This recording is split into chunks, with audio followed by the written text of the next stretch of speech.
Great, and we're live. Welcome everybody to this Hangout on Air. My name is Lisette, and I'm totally thrilled to be here today because we're here with Troels Hansen from Denmark, and he's going to be interviewing Jurgen Appelo about management issues specific to Denmark. So without further ado, Jurgen, I'll turn it over to you to say hello, and we'll get started with the interview.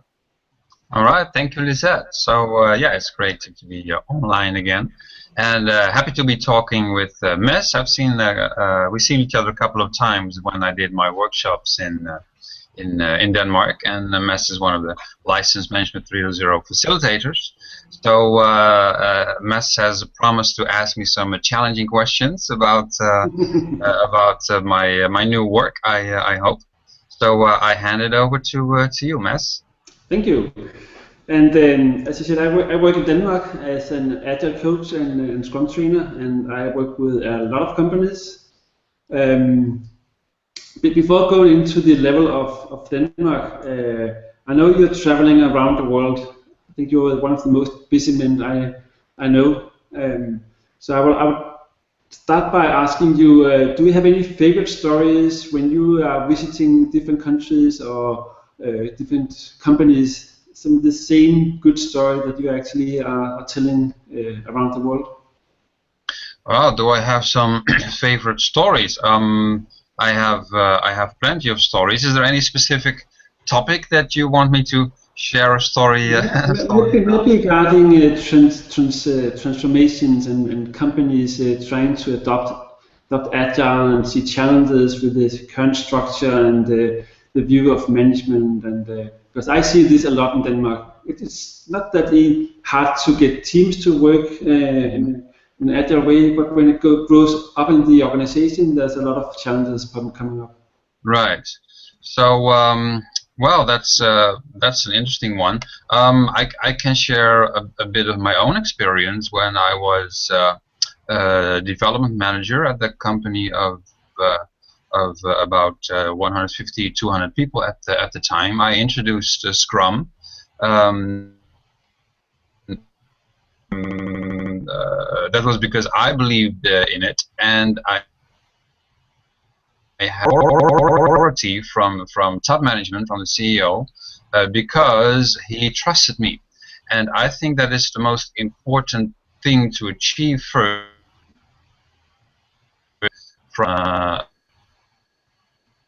See my video stalling. Oh, no, here I am, back again.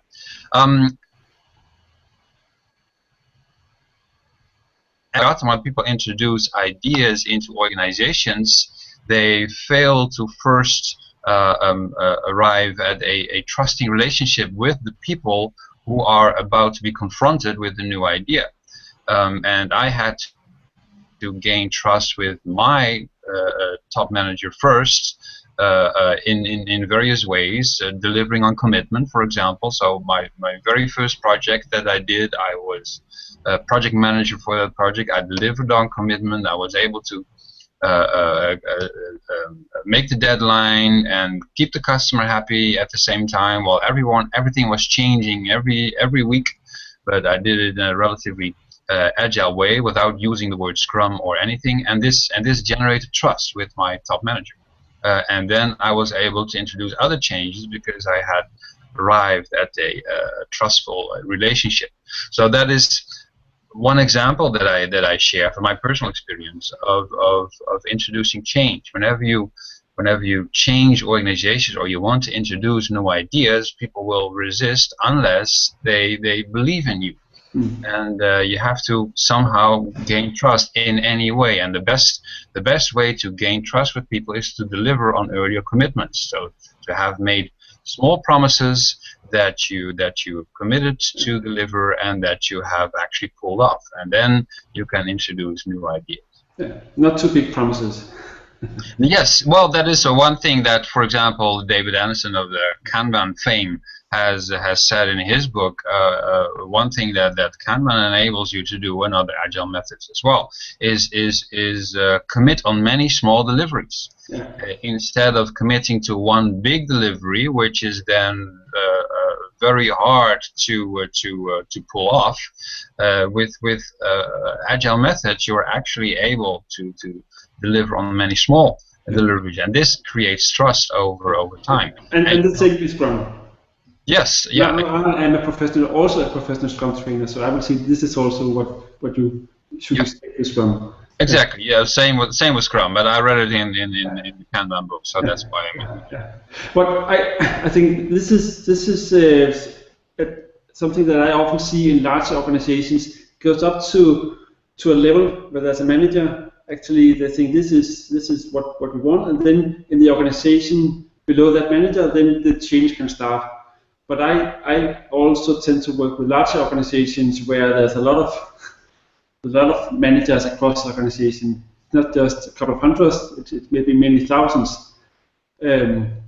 What do you think about Management 3.0 when you get across a large organization and establishing trust across, maybe not between two managers, but now you have hundreds? How can this help a large organization? Well, ultimately that would be up to top management, I suppose. And you can only do so much as a single employee and a single manager in one department.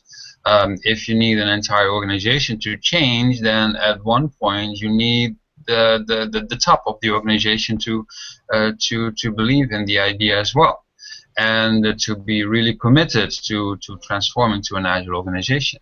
I've just finished reading the book Creativity Inc. by Pixar president Ed Catmull, and it is very, very inspiring. This is a person who hasn't used the word agile anywhere in the whole book, and neither does he use Management 3.0 or any other modern term. But what he does is exactly what top managers should be doing, and he has been doing that for 2 decades. And creating a trustful relationship with people committed to learning. Everyone is open and transparent, and everyone is valued. Criticism is okay, but it's always about the ideas, not about the person. So it's a very safe environment, and they are very famous for having 11 or 12 movies that all hit the #1 at the box office. No other company has ever achieved that before. This is a result of having a great organizational culture, and this comes from the top. This is very hard to achieve if you're a mere team member somewhere in the organization. So of course, it is possible for people to convince CEOs and others that the organization needs to change, but ultimately such huge change has to be endorsed by them, and also they have to lead by example, not just preaching it, but also practicing. Yeah. And bringing up the new book, you just published a book, or you are in the way of publishing many versions of the book, the Management 3.0 workout. How can the different workout practices help the organization?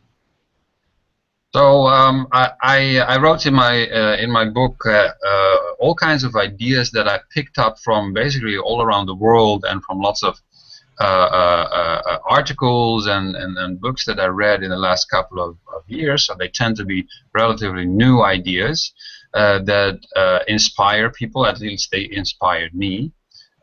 Such as merit money and OKRs and personal maps and etc. And they're all concrete things that people can do next week. Because my purpose with this book was to offer only concrete advice. I think we now have enough management books that say be a servant leader and delight your customers. That is all very true. Those are great principles, but what do we do?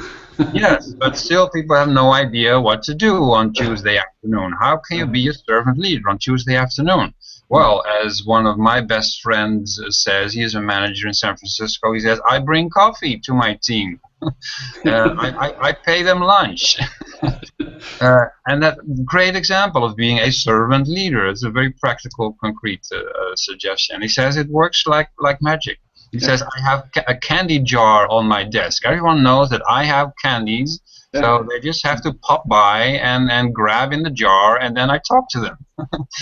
And these are simple little tricks. I like those. Those are the concrete suggestions. So that's what I try to offer with my book, and whether it's kudo cards or salary formulas or whatever, there's something that for in there, I'm sure, for everyone that they can experiment with next week. And the problem is you don't know which practice it is that will work for your particular organization in your context. Because sometimes people ask me, what is the single best idea that we should start with? Well, the single idea would be read my book and then decide for yourself.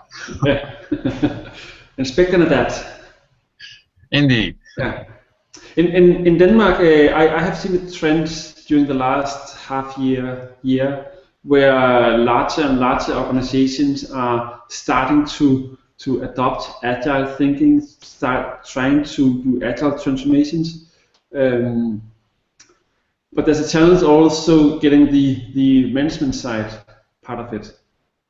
I've seen the management trio techniques used in smaller companies, but I see some kind of barrier getting into larger companies. Do you have any advice, or do you see the same in other countries around the world?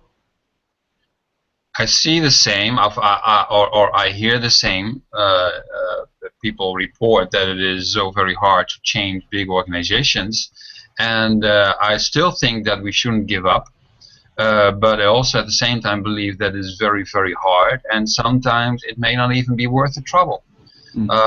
So if you're committed to staying at your organization, even if it's a big one, and you feel inspired or engaged in your job, and you want to do something about changing the organization, then feel free to try and implement new practices within your small context, and hopefully you can help spread an idea virus, so to speak. It has happened before. It wouldn't be the first time that one person somewhere in a big organization is able to pull off a big change. But they are rare cases. There aren't many case studies available on such changes, I'm sure. It is much easier to start from scratch with a small organization or to implement ideas in relatively small organizations. And actually also the trend is in that direction. I'm just reading another book now, The Future of Work, by Jacob Morgan, and he says the same thing. We're moving towards a free agent economy where more and more people are freelancers. There are fewer big companies, or actually the companies can be big, but they're basically working with contractors and freelancers, etc. And people move in different directions all the time, and then that gives a whole different dynamic, introducing new ideas. So yes, by all means try. But hopefully you see the fun part and the challenge of changing a big organization. But if it makes you feel depressed, then please quit your job. Go somewhere else where you're having more fun. Why bother? As my friend Vashko said, I like helping people, not particular organizations. It is even a good thing that organizations exist for smaller periods of time nowadays, because it means we are learning faster to create better organizations. And I think that's a good thing. Yeah, I agree on that. And I think one of the challenges that many big organizations are looking into is that they see competitors moving faster and faster. So they try to follow, and they have a hard time with all the structure and governance and different processes they already have in place, and trying to build on top of that. Yep. When I'm asked about what should we start with when doing Scrum, I often explain that they all are important elements of the Scrum framework, but you most likely should start by delivering on a frequent basis, sprint after sprint. So if you should say some of the different management practices, are there some of those that could be more easily started with than others, or have you any thoughts or experience on that? Yeah, sure. Some ideas are easier than others. I mean, I have a couple of suggestions about compensation, for example, merit money and salary formulas.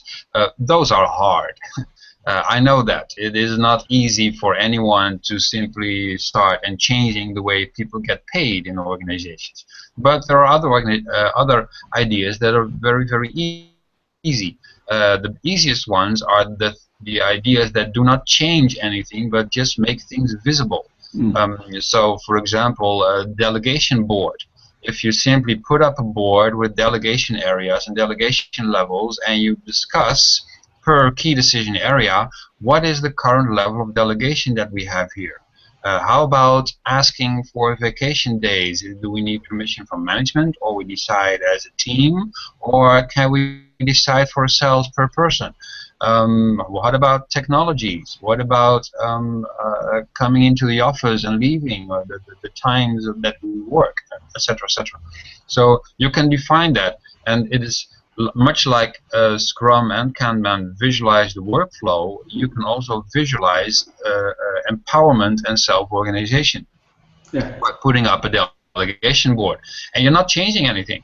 You're just visualizing the current status. That would be easiest, but simply by visualizing it, you make problems visible, and you can start discussing.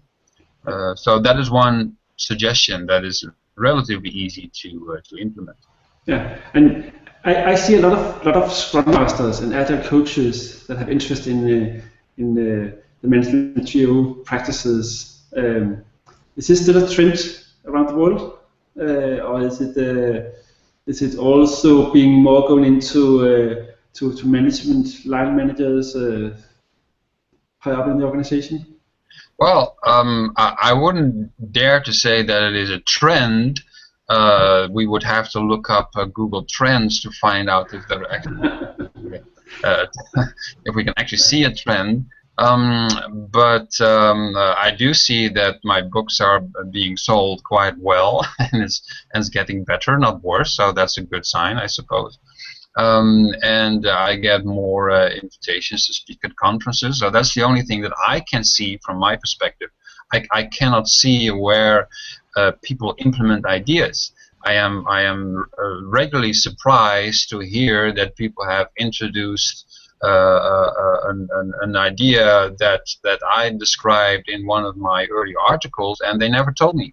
I only hear a year or 2 years later, oh yes, we implemented this or that practice, and it has been working great. And then I think, why didn't you tell me? It would be great to hear that.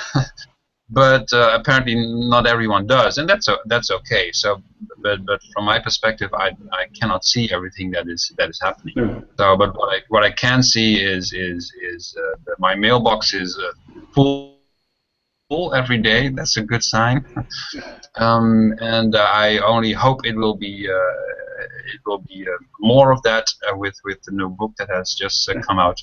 That also hopefully makes a jump from the Agile/IT world to the bigger corporate world out there, because I try to make sure that there are very, very few references to Agile or software development in the book, because it's just about good management, good leadership that we all need in all creative, knowledge intensive organizations.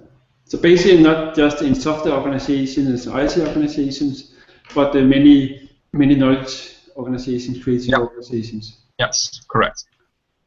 And if someone would like to know some more about those practices and thinking, they could read some of your books and also the new published books, or come to some of the workshops or the courses.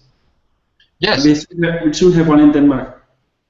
Indeed. So I hope people will at least will download the free version of the book. There's a PDF version that is entirely available for free, because I think it is important that people get to know about the practices, and most of the practices are not even my ideas. I simply borrow other people's ideas and I credit them wherever possible, or sometimes I synthesize ideas that I found and turn them and lift them up to a next level, so to speak. So it's all available for free. If you want the Kindle version, obviously Amazon wants a bit of money, and it cost me a lot of time to create a Kindle version. So that one is paid. And there's also a design edition that we're working on. It looks really, really nice, and that's going to be the paper version, hopefully out in November. And some people don't like reading. That's okay. Then simply come to the workshop, and we have the workshop in Denmark, in Copenhagen on what was the date? 29th? Yes, Monday. On a Monday. Yes. So I very much look forward to being there. Yeah. And I look forward to having you in Copenhagen. Okay, good. And we'll talk some more about any other questions that pop up. That's great. All right, good. Well, thanks for talking, Mads, and thanks for the questions. You're welcome. See you in Copenhagen. See you. Bye-bye. Bye. All right, well, thanks everybody for joining us today. If you have any questions for Jurgen or Mads, you can send them to Twitter under #HappyMellyHangout. If you want to know more about the workshop, it's management30.com. And until next time, everybody, love and keep up the good work.